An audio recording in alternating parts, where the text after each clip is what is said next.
जैसा कि आप जान चुके हैं कि रेलवे ग्रुप डी का जो पूरा पेपर है वो कल ही खत्म हो चुका है। साथ ही साथ उसकी आंसर की कब आएगी इसके बारे में जानेंगे, रिजल्ट कब आएगा, ज्वाइनिंग कब होगा, मेडिकल कब होगा, डीवी कब होगा, सब कुछ बताएंगे। पूरा निचोड़ बताएंगे और कट ऑफ आप कितना लेकर के चलें तो आप लोग पेट की तैयारी करें वो भी बताने वाले हैं इस वीडियो में। तो अगर अभी तक आप लोगों ने अपना प्यारे चैनल पर नहीं दिखाया तो दिखाइए, जल्दी जल्दी चैनल को सब्सक्राइब करके बेल आइकन को दबा दीजिएगा। चलिए मैं आपको सबसे पहले बता दें, देखिए पेपर कब खत्म हुआ। तो पेपर कल के डेट में खत्म हुआ। ये देखिए फिफ्थ फेज का जो लास्ट पेपर था वो 11 अक्टूबर को था और 11 अक्टूबर कल था, वो पेपर खत्म हो चुका है। तो ग्रुप डी का पेपर सक्सेसफुली कंप्लीट किया जा चुका है। अब इसमें कोई भी फेज, कोई भी कैंडिडेट ऐसा नहीं बचा है जिसका एग्जाम नहीं हुआ है। सारे लोगों का एग्जाम हो चुका है, सभी तरीके से हो चुका है। अब इसकी बारी है नेक्स्ट स्टेप की, जिसका नाम है आंसर की। तो आप लोग बेसब्री से इंतजार कर रहे होंगे कि अब आंसर की कब आएगा। उसके पीछे आप लोग ध्यान दीजिएगा कि आंसर की जो है ना, देखिए इन लोगों को मैं आपको यहाँ नोटिस दिखा देता हूँ। पहले ये नोटिस खुद रेलवे ने निकाली है। नोटिस में लिखा हुआ आ रहा है कि रिगार्डिंग, देखिए स्पेशली रिगार्डिंग लेवल 1 यानी ग्रुप डी वाला, releasing on CBT result by RRBs within December 2022।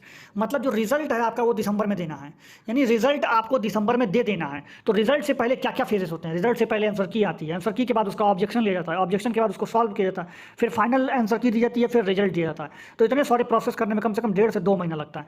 अभी मैं आपको टाइम टू टाइम बताता हूँ। देखिए 11 अक्टूबर को पेपर खत्म हो चुका है, ये बात एकदम सत्य हो चुकी है। उसके बाद साथ ही साथ अब इसमें आप 15 दिन बाद रिजल्ट इसमें जो है आंसर की आ जाएगा। यानी आप मान के चलें तो 25 अक्टूबर के बाद, 25 अक्टूबर के बाद और 31 अक्टूबर के पहले, 25 से 31 के बीच में आपकी जो आंसर की है वो 100% आ जाएगी। 100% आपको 25 अक्टूबर के बाद और 31 अक्टूबर के पहले आपकी आंसर की आ जाएगी। उसके बाद नवंबर के महीने में आपका चलेगा ऑब्जेक्शन वाला, ऑब्जेक्शन लिया जाएगा आपसे। ऑब्जेक्शन के साथ साथ आप अपना जो भी होगा उसमें ऑब्जेक्शन डालेंगे, उसका फीस कटता है। उसके बाद उस पर जो कंपनी है TCS वो उसमें देखेगी कि क्या क्वेश्चन सही में गलत है या फिर सही है, उसके बारे में जज करेगी। फिर फाइनल आंसर की देगी आपको नवंबर के लास्ट तक। नवंबर के लास्ट तक आपको फाइनल आंसर की दे देगी कि क्या रहेगा सही और क्या रहेगा गलत। उसके बाद उसके जस्ट बाद ये लोग के इनके अनुसार फिर दिसंबर महीने में आपका रिजल्ट आ जाना है, जो कि ये करके रहेंगे क्योंकि इनको वैकेंसी क्लियर करानी ही करानी है। तो दिसंबर 2022 तक आपका रिजल्ट पक्का आ जाएगा, क्योंकि 2024 का चुनाव आ रहा है तो इसमें जरूर दिखाना। और वैसे भी इस भर्ती को 4-5 साल हो चुके हैं, तो अब और लेट करना इसमें कोई लाजमी नहीं बनता है। इसलिए अब इसका काम तो फास्ट होगा और होगा। तो इसलिए आप दिसंबर में रिजल्ट आएगा, फरवरी ये आपका नवंबर में ऑब्जेक्शन होगा और साथ ही साथ आपके 25 अक्टूबर के बाद और 31 अक्टूबर के पहले आपकी आंसर की आ जाएगी। ठीक, आगे बढ़ते हुए हम बताते हैं। देखिए आपको कि जो आपका पेट होगा, यानी जो फिजिकल एफिशिएंसी टेस्ट है, जिसमें आपको अगर लड़के हैं तो 35 किलो का बोरा उठा करके बालू से भरा हुआ 100 मीटर की दूरी 2 मिनट में चलनी होती है। वहीं लड़कियां हैं तो उनको 20 किलो का वजन उठा करके चलना होता है, यही दूरी। बाकी 1 किलोमीटर की दौड़ लड़कों की भी है, लड़कियों की भी है। लड़कों को मिलता है 4 मिनट 15 सेकंड, लड़कियों को मिलता है 5 मिनट 40 सेकंड। ये फिजिकल एफिशिएंसी टेस्ट यानी पेट में होगा। और ये जो टेस्ट होगा वो आपका जनवरी के महीने में होने वाला है। ठंड का समय रहेगा और ठंड के समय में रनिंग सबसे अच्छी होती है, इसलिए वो लोग जनवरी में करा लेंगे, पक्का है।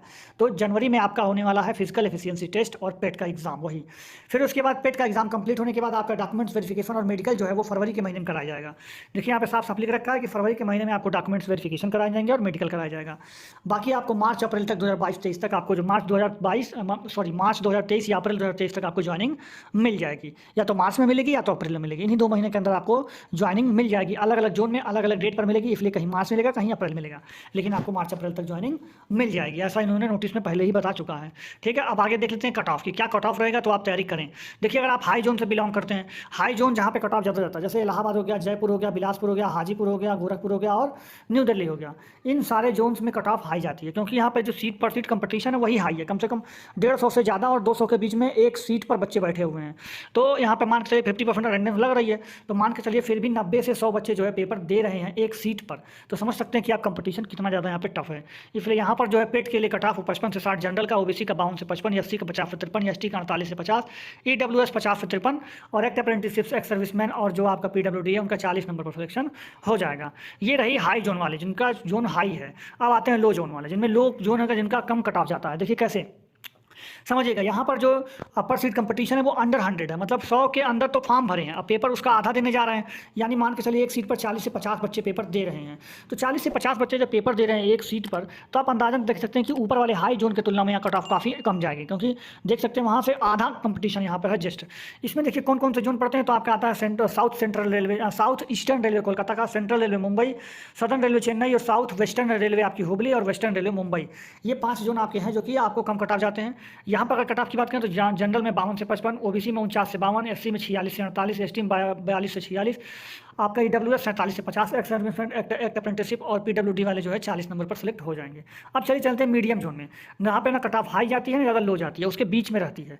जैसे इसमें जबलपुर आता है, भुवनेश्वर, गुवाहाटी, कोलकाता का जो ईस्टर्न रेलवे कोलकाता है वो, और सिकंदराबाद, ये 4-5 जोन पे होते हैं, वो काफ़ी मतलब मीडियम जोन वाले हैं। यहाँ पे कट ऑफ में ज़्यादा हाई जाती है ना ज़्यादा लो ही रहती है दोनों, क्योंकि यहाँ पर जो पर सीट कंपटीशन है वो 100 से 150 के बीच में है, और एक बच्चों पे कम से कम जो है 70 बच्चे पेपर 60 से 70 बच्चे पेपर दे रहे हैं, तो इन्हें ज़्यादा कट ऑफ जोन में जाता है ना ज़्यादा ईजी जोन में रहता है।